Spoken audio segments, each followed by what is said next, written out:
Assalamualaikum warahmatullahi wabarakatuh. Kisah ini diriwayatkan oleh Syekh Abu Sa'id Abdullah bin Ahmad al-Baghdadi. Dalam kisahnya itu, al-Baghdadi menjelaskan bahwa pernah ada seorang gadis bernama Fatimah yang usianya baru sekitar 16 tahun. Saat gadis itu sedang bermain di atas rumah, ia telah diculik oleh Raja Jin. Tentu peristiwa ini membuat geger orang-orang sekampung, terutama orang tua bocah perempuan itu. Sebagai solusinya, maka orang tua gadis tersebut menghadap Tuan Syekh Abdul Qadir Al-Jilani Qaddasallahu sirrah. Setelah mengutarakan apa yang terjadi pada beliau, maka Syekh Abdul Qadir memberikan saran kepada orang tua anak tersebut. Pergilah kalian ke puing reruntuhan biara, duduklah di bukit yang kelima, dan tulislah melingkar di atas tanah. Tulis dan lafadzkan dalam hati, Bismillah ala niyati Abdul Qadir.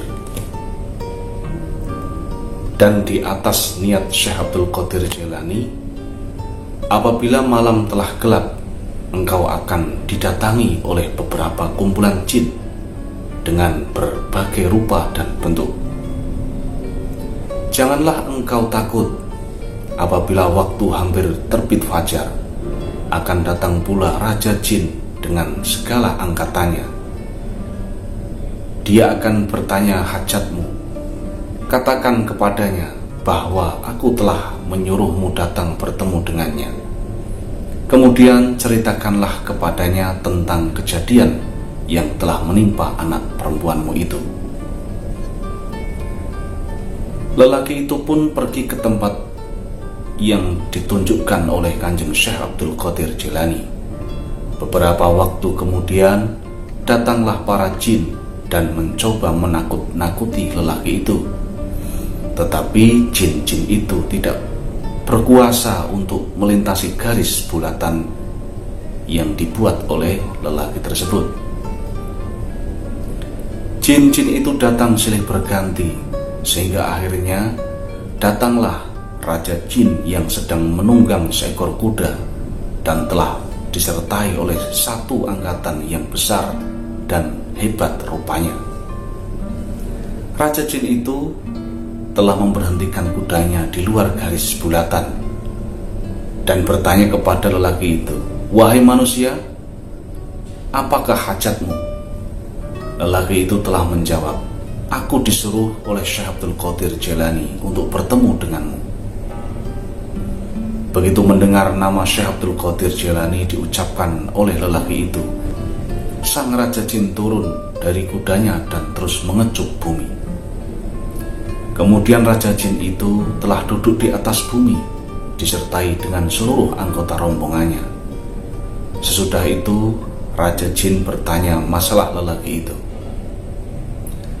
Lelaki itu pun menceritakan kisah anak perempuannya yang telah diculik oleh Raja Jin.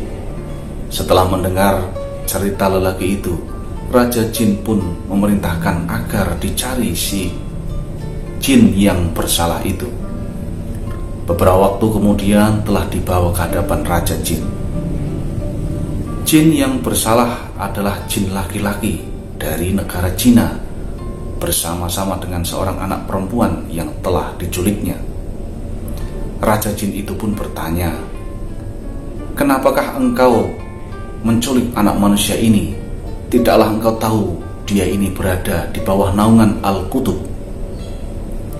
Jin laki-laki dari negeri Cina itu mengatakan dia telah jatuh cinta dengan anak gadis itu.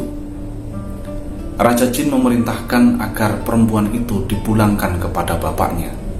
Sebagai hukumannya, jin dari negara Cina tersebut dikenakan hukuman pancung. Lelaki itu pun mengatakan rasa takjubnya atas segala perbuatan Raja Jin yang sangat patuh dan hormat kepada Tuan Syekh Abdul Qadir Al-Jilani. Raja Jin berkata, "Sudah tentu, karena Syekh Abdul Qadir dapat melihat dari rumahnya semua kelakuan jin-jin yang jahat. Selain itu, Al-Baghdadi juga bercerita bahwa suatu hari ada seorang laki-laki yang menghadap Syekh Abdul Qadir Al-Jailani. Ketika di hadapan Syekh Abdul Qadir Jailani, laki-laki itu berkata, "Aku ini berasal dari daerah Asbihan dan aku mempunyai istri yang selalu menentangku. Bahkan aku pun sudah menasehatinya." Mendengar keluhan laki-laki soal istrinya itu, Syekh Abdul Qadir Al-Jailani pun berkata, "Persoalan yang menimpa istrimu itu disebabkan oleh jin jahat yang berasal dari lembah Sarandib. Namanya adalah Khanis. Jika istrimu menentang lagi, maka ucapkanlah di telinga istrimu itu, 'Wahai Khanis, Syekh Abdul Qadir yang berada di Baghdad berkata kepadamu, jika engkau tidak pergi dari jasad orang ini, niscaya engkau akan binasa.'" Setelah beberapa tahun, Al-Baghdadi bertemu dengan laki-laki tersebut, dan kepada laki-laki ini Al-Baghdadi menanyakan perihal yang pernah disarankan oleh Syekh Abdul Qadir tersebut. Maka laki-laki itu pun menjawab, "Aku melakukan apa yang diperintahkan. Semenjak itu, istriku tidak pernah menentangku lagi." Demikian, semoga bermanfaat. Assalamualaikum warahmatullahi wabarakatuh.